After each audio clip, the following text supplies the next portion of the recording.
اللہ کریم آپ سب کی حاضری، آپ کی محبتیں اپنی بارگاہ میں مقبول و منظور فرمائے۔ آمین۔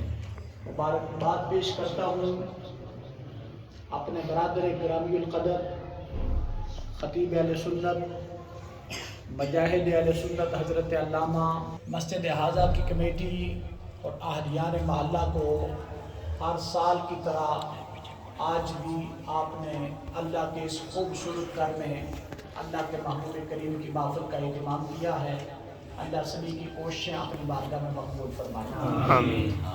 مسجد بھی خوبصورت اور پھر اس میں جو سجاوٹ ہے یہ واقعات رسول اللہ صلی اللہ علیہ وسلم کی محبت کی جھلک ان سے نظر آتی ہے کہ آپ نے کس قدر محبت کے ساتھ یہ اہتمام کیا ہے۔ اللہ کریم ایک لمحہ جو رسول کریم کی محبت میں گزرا ہے اپنی بارگاہ میں مقبول فرمائے۔ آمین۔ مجھ سے قبل جمیلین، دو جمیل یعنی خوبصورت اور دانو جلالی، ایک بہترین پیغام، ایک بہترین خطاب اور ہمارے نوجوانوں کی بہترین تربیت کا اہتمام کر گئے۔ اللہ ان حسین چہروں کو سلامت رکھے اور ان کے علم و عمل میں برکتیں عطا فرمائے۔ میری مراد حضرت علامہ حافظ ابو حنظلہ محمد جمیل عطاری صاحب دامت برکاتہ القدسیہ اور حضرت علامہ حافظ محمد جمیل سلطانی صاحب ہیں۔ چڑوئی کی بہار محترم المقام استاذ العلماء جناب حافظ محمد مسارت صاحب اور ذی وقار ہمارے آج کی محفل کے نقیب خوبصورت جو اللہ کے فضل و کرم سے عنقریب مدینہ کے مسافر بھی بننے والے ہیں، عمرہ کی سعادت حاصل کرنے والے ہیں، خوبصورت انسان ہیں، بڑی محبت سے اور بڑے وقت کی بچت کرتے ہوئے نقابت کے فرائض سر انجام دے رہے تھے۔ ان سے درخواست ہے کہ وہاں جائیں تو ہماری حاضری کی دعا کریں کہ اللہ جل مجد الکریم ہر مسلمان کو بار بار باادب اور مقبول حاضری نصیب فرمائے۔ آمین۔ ہمارا جو محفل کا ایک دعا کا وقت تھا، آپ کے تاخیر کی وجہ سے، علماء کی تاخیر نہیں ہے، وہ تھوڑا آگے چلا گیا ہے۔ میں انتہائی اختصار کے ساتھ چند گزارشات تقاریر ذی وقار علماء کی آپ سماعت فرما چکے ہیں۔ اختصار کے ساتھ چند مروضات آپ کے گوش گزار کرنے کی سعادت حاصل کروں گا۔ اللہ تعالیٰ مجھے اور آپ سب کو عمل کرنے کی توفیق عطا فرمائے۔ آمین۔ پہلی بات تو یہ ہے کہ میں آج خوش ہوں آپ سے بہت زیادہ۔ اس کی وجہ یہ ہے کہ آپ کی اس محفل کی زینت ہمیشہ نوجوان ہوا کرتے ہیں اور جوانوں کو دیکھ کر ہمیں اپنا خوبصورت فیوچر نظر آتا ہے، اور تاجدار کائنات صلی اللہ علیہ وسلم کی محبت میں جب یہ نوجوان نکلتے ہیں اور پھر عمل کی دنیا میں قدم رکھتے ہیں تو پھر بڑے بڑے طوفانوں کو زمین بوس کر اللہ کے دین کی جو غلبہ دین ہے اس کے لیے کام کرتے ہیں، تو پھر ان نوجوانوں کی اس محبت پر دریا بھی انہیں راستہ دے دیا کرتے ہیں، طوفان بھی ہٹ جایا کرتے ہیں۔ اللہ رب العالمین آپ کی جوانی کو سلامت رکھے۔ خوبصورت پیغامات تھے، اللہ مجھے اور آپ کو عمل کرنے کی توفیق عطا فرمائے۔ ایک بات یہ یاد رکھیں کہ نبی مکرم رؤوف الرحیم صلی اللہ تعالی علیہ وسلم اللہ کے محبوب ہیں، اور اللہ کے محبوب کی محبت کے بغیر دنیا میں کوئی کامل انسان، کامل نمازی، حاجی یا کسی کامل عمل یا ولی بننا تو دور کی بات ہے، حضور کی محبت کے بغیر کوئی شخص مکمل مسلمان نہیں بن سکتا۔ اور یہ بات میں نہیں، خود نبی کریم صلی اللہ علیہ وسلم نے فرمائی۔ آپ نے متعدد مرتبہ علماء کرام سے یہ حدیث مبارکہ سنی ہوگی کہ رسول کریم صلی اللہ علیہ وسلم نے فرمایا المسلم من اللہ کے محبوب علیہ الصلوۃ والسلام نے فرمایا کہ لا یؤمن احدکم حتی اکون احب الیہ من والدہ وولدہ والناس اجمعین، کہ کوئی شخص اس وقت تک کامل مومن نہیں ہو سکتا ہے جب تک میں اس کے والدین سے، اس کی اولاد سے، سارے جہان کے انسانوں سے بڑھ کر اس کے نزدیک محبوب نہ بن جائے۔ اور یہ بات میں اکثر کہا کرتا ہوں کہ ہمارے ایمان تو ایک طرف ہیں، اور صحابہ کرام کے ایمان اس قدر کامل تھے، اور صحابہ کرام میں بھی جلیل القدر صحابہ کرام 10 مبشرہ تھے، ان سے بھی بڑھ کر جلیل القدر خلفاء راشدین تھے، اور حضرت سیدنا فاروق اعظم رضی اللہ تعالی عنہ وہ جلیل القدر ہستی ہیں جو مراد مصطفیٰ ہیں۔ اس کائنات میں ہر انسان اور ہر مسلمان مرید مصطفیٰ ہے۔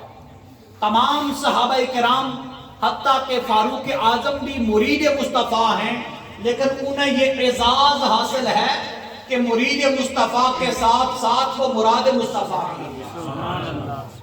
وہ جلیل القدر صحابی جنہیں نبی کریم صلی اللہ علیہ وسلم نے اللہ سے مانگ کر لیا تھا اور خدا کی بارگاہ میں عرض کیا تھا، اللہ اسلام کمزور ہے، لوگ مسلمانوں کو نماز نہیں پڑھنے دیتے، اور خود تاجدار کائنات رحمت عالم صلی اللہ علیہ وسلم جس نماز کی تم پرواہ نہیں کرتے، اسی سجدے کی حالت میں تھے کہ اوجری اٹھا کر اونٹ کی میرے محبوب کے کندھوں پر رکھ دی گئی، اور مسلمانوں کے راستے میں کانٹے بچائے جاتے تھے۔ اس قدر اسلام قبول کرنے کی پیدائش میں ستم کیے جاتے کہ رونگٹے کھڑے ہو جاتے ہیں، حتیٰ کہ تاجدار کائنات نے اللہ کی بارگاہ میں عرض کیا کہ رب کائنات، آج تیرا محبوب تیرے لیے اسلام کی عمر مانگتا ہے، آج تیرا محبوب تیرے لیے اسلام کی عمر مانگتا ہے، اسلام کی بقا مانگتا ہے، اسلام کی طاقت مانگتا ہے۔ رب کائنات جل جلالہ نے فرمایا، محبوب کیا مانگتے ہو؟ عرض کیا، اللہ اسلام کی عمر کے لیے تیرا محبوب تجھ سے تیرا عمر مانگتا ہے۔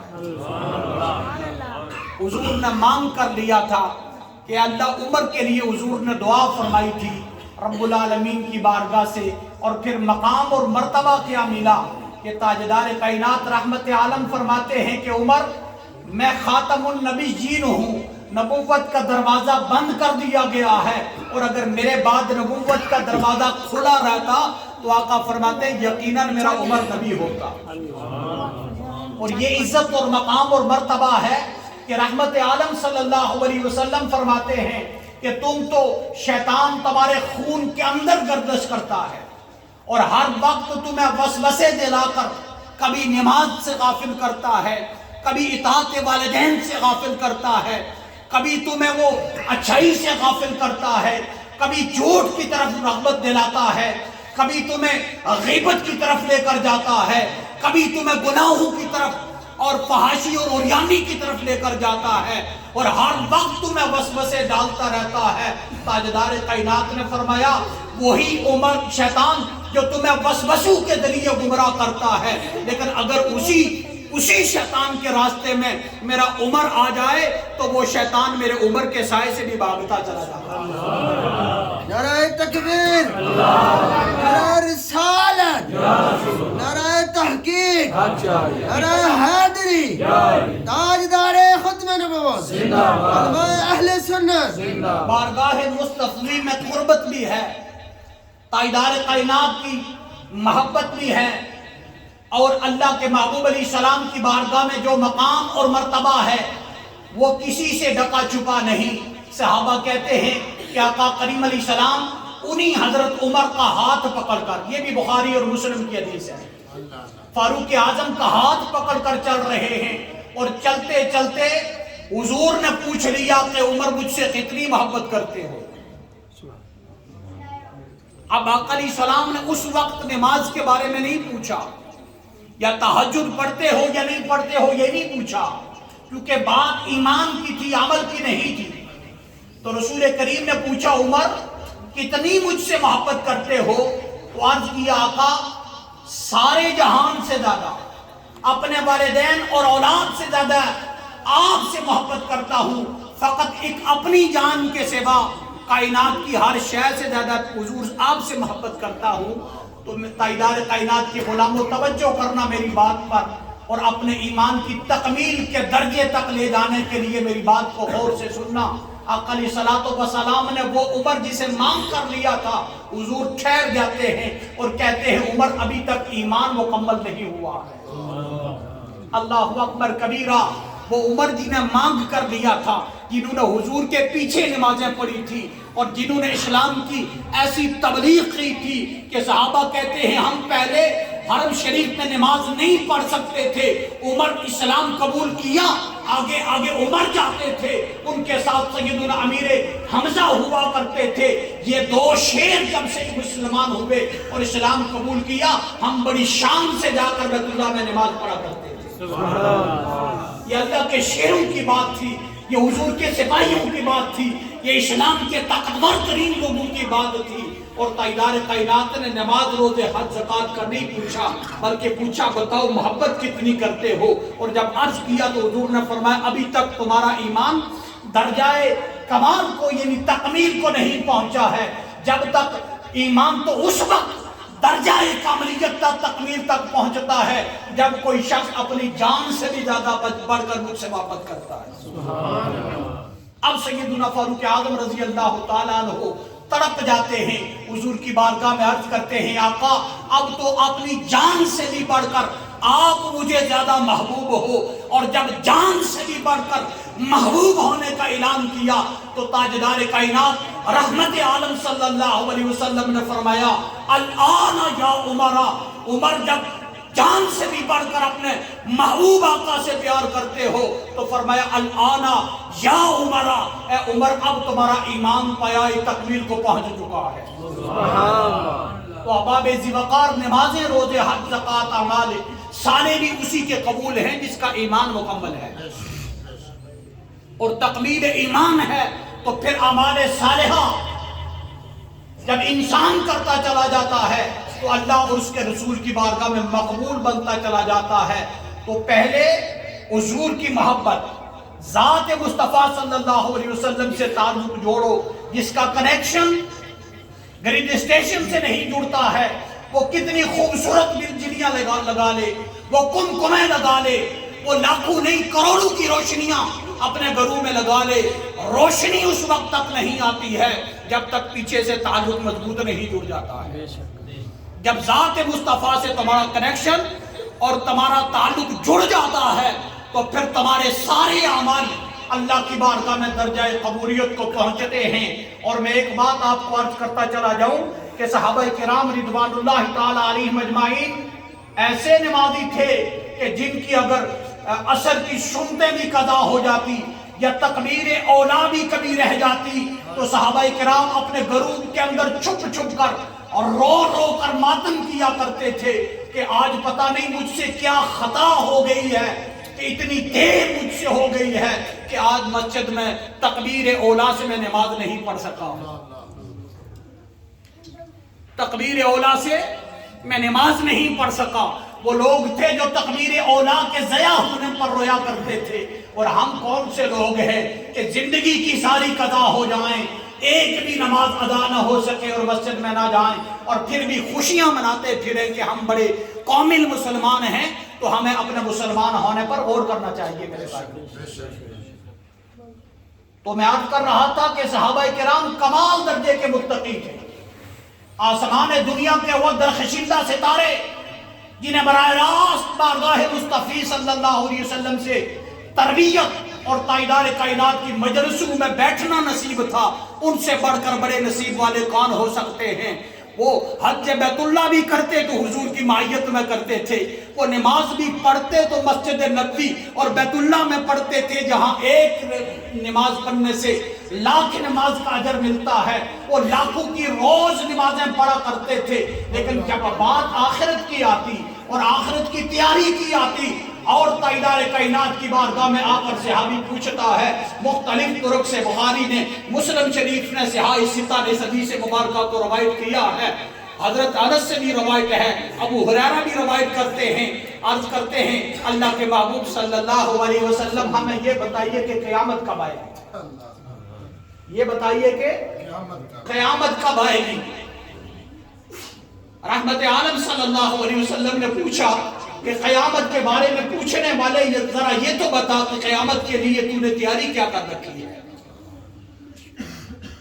تو نے قیامت کے لیے تیری تیاری کیا ہے، کون سے اعمال تیار کر رکھے ہیں جن کی بنا پر تو پوچھتا ہے کہ قیامت کب آئے گی۔ اور رحمت عالم صلی اللہ علیہ وسلم کے غلاموں ذرا سن کر جھوم جانا، آقا کریم کی محبت میں بیٹھنے والوں انعام کیا ملتا ہے۔ رحمت عالم صلی اللہ علیہ وسلم نے جب پوچھا کہ تیاری کیا کر رکھی ہے تو صحابی رسول عرض کرتے ہیں اللہ کے محبوب نہ تو اتنی نمازیں ہیں، نہ تو اتنے اعمال ہیں، نہ اتنے روزے ہیں جن پر بھروسہ کر سکوں، لیکن ایک بات ہے اللہ کے محبوب جس پر تقیہ بھی ہے، بھروسہ بھی ہے، جس پر فخر بھی ہے۔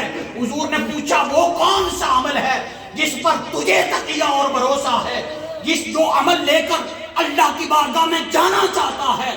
تو وہ صحابی رسول عرض کرتے ہیں اللہ کے محبوب وہ عمل جس پر بھروسہ ہے، نمازیں بھی تھی، روزے بھی تھے، لیکن بخشش کے لیے اللہ کی بارگاہ میں پیش ہونے کے لیے ان پر بھروسہ نہیں ہے۔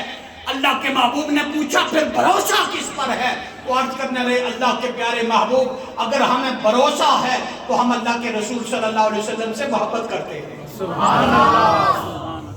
یہ صحابہ کرام کا عمل تھا کہ وہ نمازی بھی، وہ غازی بھی، وہ جہاد کرنے والے بھی، وہ تہجد گزار بھی، وہ قرآن کریم کے حافظ بھی تھے، لیکن بھروسہ اور تقیہ کس بات پر تھا کہ ہم اللہ اور اس کے رسول سے محبت کرتے ہیں۔ محبت پر تقیہ تھا، ذات مصطفیٰ پر جو عشق اور والہانہ عقیدت تھی اس پر بھروسہ تھا۔ عرض کیا اللہ کے محبوب ہمارا عمل یہ ہے جسے لے کر اللہ کے حضور حاضر ہونا چاہتے ہیں کہ ہم اللہ کے رسول صلی اللہ علیہ وسلم سے محبت کرتے ہیں۔ اب دیکھیے جب اس نے یہ محبت رسول کو پیش کیا تو پھر آقا کریم علیہ الصلوۃ والسلام نے بھی ارشاد فرمایا اور سنو سنیو اور خوش ہو جاؤ۔ اللہ کے محبوب نے فرمایا اگر تو اللہ اور اس کے رسول سے محبت کرتا ہے، تاجدار کائنات کی محبت یقینی طور پر تیرے دل کے اندر ہے، تو تاجدار کائنات نے فرمایا پھر جس کے ساتھ محبت کرتا ہے کل اسی کے ساتھ ہوگا۔ سبحان اللہ۔ المرء مع من احب، جس کے ساتھ محبت کرتا ہے کل اسی کی معیت میں اٹھے گا، کل اسی کے ساتھ تیرا حشر کیا جائے گا۔ لوگوں اللہ کے رسول سے محبت کرو، حضور پر درود و سلام بھیجا کرو، حضور کی محبت میں نمازیں پڑھا کرو کہ رسول کا غلام جو ہوتا ہے وہ کبھی بے نمازی نہیں ہوتا ہے۔ جس نسلی تعصب کو مٹانے کے لیے اللہ کے محبوب آئے، آج ہم نے برادریاں خاندان اور قبیلے بنا دیے، کوئی جاٹ ہے، کوئی راجہ ہے، کوئی مغل ہے، کوئی ملک ہے، کوئی کسی برادری سے ہے۔ علامہ اقبال نے کہا تھا یہ ساری برادریاں تو اپنی جگہ، پہلے یہ تو بتاؤ مسلمان بھی ہو یا نہیں ہو۔ کبھی اپنا تعارف آپ نے اسلام اور مسلمان کرایا ہے؟ جی کون ہو، کہاں سے؟ میں راجپوت فیملی سے ہوں جی، میں چودھری فیملی سے ہوں جی، میں مغل فیملی سے ہوں۔ کیا کبھی یہ بھی آپ نے تعارف کرایا ہے کہ میں غلام رسول ہوں؟ آپ کا تعارف تو یہ ہونا چاہیے جس پر بھروسہ ہے تم کو وہ ہونا چاہیے۔ آج ہمارے عمل سے محبت نہیں، ہمارے کردار سے محبت نہیں، ہمارے اخلاق سے محبت نظر نہیں آتی، ہمارے گھر کے ماحول سے محبت نظر نہیں آتی۔ ارے محبت تو وہ ہے کہ حضرت انس کہتے ہیں کہ جب ہم نے یہ حضور کا جواب سنا تو صحابہ کو کہتے ہیں اللہ کی عزت کی قسم ہم گروہ صحابہ کو اتنی بڑی خوشی کبھی نہیں ملی تھی۔ ہم صحابہ کو اتنی بڑی خوشی کسی بات سے نہیں ہوئی تھی جتنی اس بات سے ہوئی کہ رسول کریم نے فرما دیا کہ جس کے ساتھ محبت ہے اسی کے ساتھ ہوتی ہے۔ اور جس کے ساتھ محبت ہوتی ہے نا، بندے کے اندر کو محبت کی جھلک بھی تو نظر آنی چاہیے نا۔ کرکٹر سے محبت کرنے والے کرکٹ کا سٹائل اپنا کر چلتے ہیں، ہیرو سے محبت کر کے کبھی بال اپنے بڑے بڑے بڑھا کے، کبھی داڑھیوں کے ڈیزائن بنا کر حضور کی سنت کو ذبح کر کے بڑے بڑے ڈیزائن بنا کے چلتے ہیں، یہ ہمیں فلاں سے محبت ہے۔ تو کیا رسول اللہ صلی اللہ علیہ وسلم کی محبت پر ہمارے چہرے میں داڑھی نہیں سج سکتی ہے؟ اور یہ بات یاد رکھنا، حضرت علامہ فرما رہے تھے داڑھی مرد کے چہرے کی زینت ہے، حسن ہے مرد کے چہرے کا.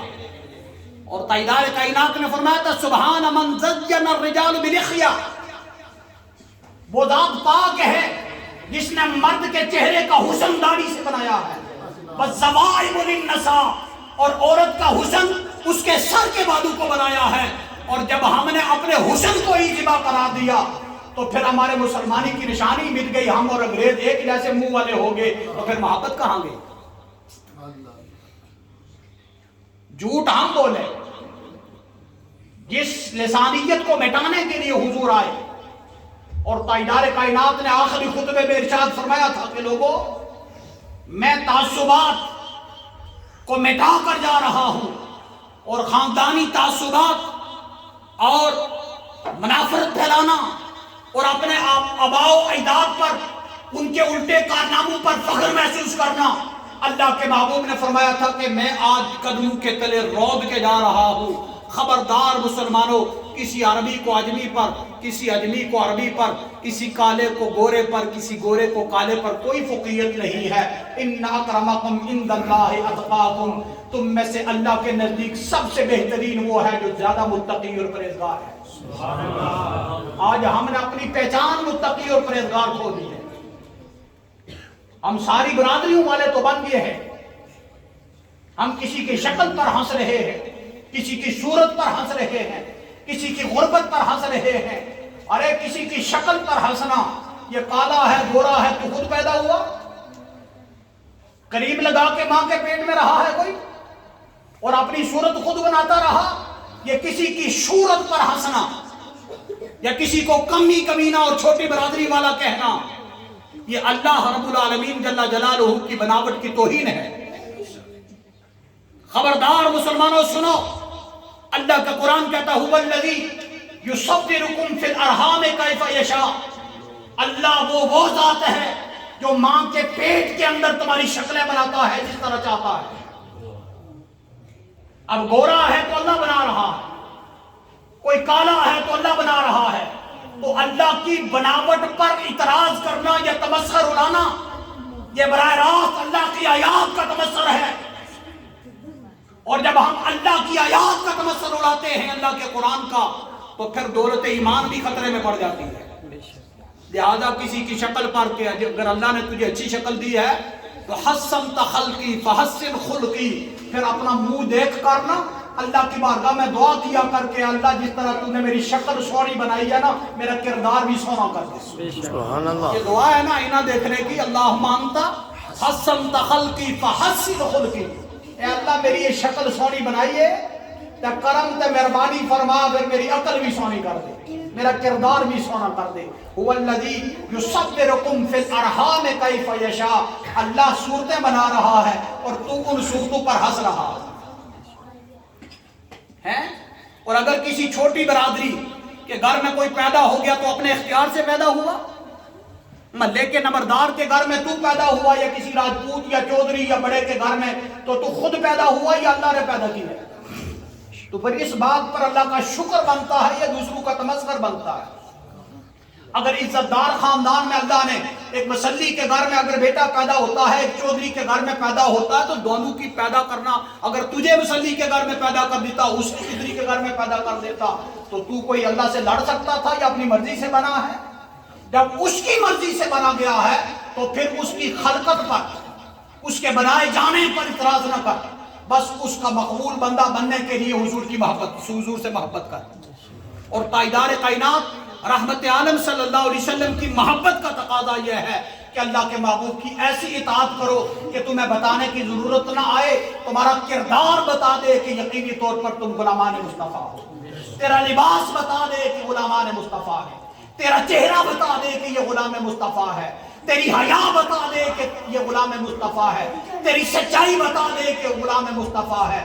آج ہم ایک روٹی اور بریانی کی پلیٹ پر جا کر جھوٹیاں گواہیاں دے دیتے ہیں اپنی برادری اور خاندان کی خاطر اور اپنے ایمان کو برباد کر دیتے ہیں. آج اگر آپ کے خاندان میں، اور یہ میری بات آپ پلے باندھ لیں، لڑائی جھگڑا ہوتا ہے، بات تھانے تک جاتی ہے، تو خاندان کا ساتھ دینے کے لیے جو دیکھا نہیں اس کی گواہی دے دیتے.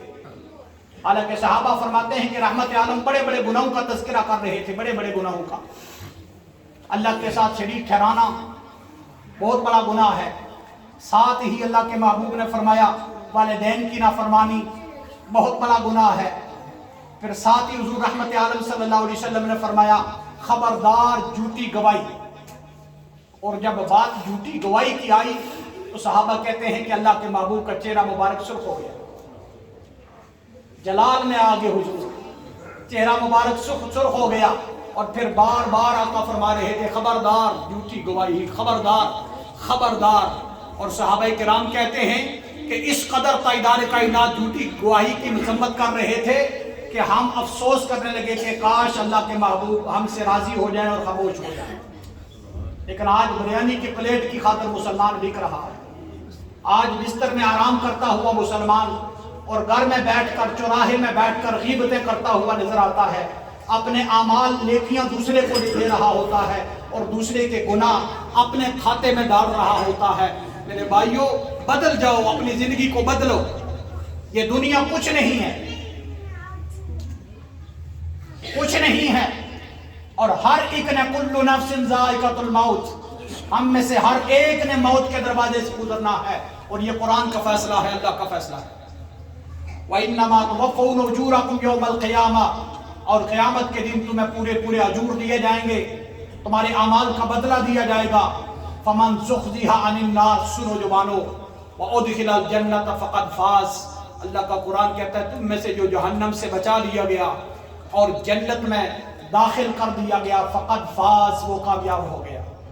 یہ کوٹھیاں بنگلے کامیابی کی علامت نہیں ہے میرے بھائیوں، یہ زمینیں جائیداد کامیابی کی علامت نہیں ہے، یہ عارضی طور پر زندگی گزارنے کے لیے سہارے ہیں۔ یہ خاندان بڑے، قبیلے بڑے، یہ کامیابی کی ضمانت نہیں ہے۔ لوگوں سنو، اس دنیا کے بارے میں اللہ فرماتا ہے کہ کامیاب تم میں سے وہ ہے، فوز وہ پائے گا، اور حقیقی طور پر جوانوں سنو کامیاب وہ ہے، وَأُدْخِلَ الْجَنَّةَ فَقَدْ فَازَ، جو جنت میں داخل کر دیا گیا وہ کامیاب ہو گیا۔ وَمَا الْحَيَاةُ الدُّنْيَا إِلَّا مَتَاعُ الْغُرُورِ، اللہ کا قرآن کہتا ہے لوگوں سنو، غور سے سنو اللہ کے اس فرمان کو کہ دنیا کی زندگی دھوکے کے سوا کچھ نہیں ہے۔ اس سے مت فریب کھانا، اللہ سے بغاوت مت کرنا، اللہ کے رسول سے بے وفائی مت کرنا، اللہ کے گھروں کو ویران مت کرنا، کسی کو کم تر سمجھ کر کسی کا حق مت کھانا۔ قیامت کے دن رب کائنات جل جلالہ اپنے معاملے میں تو نرمی کرے گا کہ یغفر لمن یشاء یعذب من یشاء، جسے چاہے معاف کر دے، جسے چاہے عذاب کرے، یہ اس کی شان ہے، لیکن بندے کے حقوق خدا کبھی معاف نہ کرے گا۔ خبردار کسی کی زمین مت لینا، کسی سے رشوت مت لینا، لوگوں سود مت کھانا، یہ اللہ سے اعلان جنگ ہے۔ سدھر جاؤ، اپنے آپ کو سدھار لو کہ جب بندہ سدھر جاتا ہے، اللہ کے راستے میں پلٹ کر آ جاتا ہے، تو جوانوں سنو، اگر تم اللہ سے باغی ہو تو آج ہی توبہ کر کے پلٹ کے آ جاؤ اس کی بارگاہ میں۔ رحمت عالم فرماتے ہیں کہ جب کوئی باغی بندہ، بے نمازی بندہ، کوئی جھوٹا غیبت کرنے والا، کوئی گناہوں کی دلدل میں پھنسا ہوا جب پلٹ کے اللہ کی طرف آتا ہے، لوگوں سنو میری بات کو غور سے سنو، اللہ کے محبوب نے فرمایا کہ وہ گناہگار بندہ اللہ کی طرف ایک قدم بڑھاتا ہے، رحمت خدا بندی 70 قدم بڑھ کر آگے بندے کا استقبال کرتی ہے۔ لوگوں تمہارا رب اور اللہ کا محبوب اس قدر تم سے محبت کرتے ہیں کہ اگر تمہیں یقین ہو جائے اور اگر تمہیں پتہ چل جائے کہ کتنی اللہ اور اس کا رسول ہم سے محبت کرتے ہیں تو تمہاری راتیں درود و سلام پڑھنے اور اللہ کی بارگاہ میں جھکتے ہوئے گزر جائیں۔ لوگوں تمہارے دل اللہ رسول کی محبت سے پھٹ جائیں اور تمہاری نیندیں غائب ہو جائیں، تم جنگلوں کی طرف نکل جاؤ اور خدا اور مصطفیٰ کے سوا کوئی تمہاری زبان پر نہ ہو، لیکن ہمیں اس محبت کا ادراک نہیں ہے، ہمیں پہچان نہیں ہے، اس لیے ہم اللہ سے بغاوت اختیار کر بیٹھے ہیں۔ اللہ کی رحمت ہمیں بلا رہی ہے، آؤ لوگوں بغاوت چھوڑ کے، جھوٹ چھوڑ کر، غیبت چھوڑ کر، پڑوسی کے حق واپس دے کے، زمینیں تم نے ساتھ نہیں لے کے جانی ہیں، کوئی ایک بتا دو کہ اتنا سارا ٹکڑا یا گھاس کا کوئی تنکا جسے راستے میں پھینک دیتے ہو، لوگ اوپر سے گزرتے ہوئے ہیں، اس تنکے کو بھی لے جانے کی طاقت ہے کسی میں؟ تو جب اتنا بھی نہیں لے جا سکتے, ننگے آئے تھے, 2 کپڑے اگر نصیب ہوئے, تو پھر کیوں دوسروں کے حقوق پامال کرتے ہو؟ کیوں زمینیں دوسروں کی ہڑپتے ہو اور اپنی اپنی کہہ کر مقدمے ہیں کہ ختم ہونے کا نام نہیں لیتے ہیں؟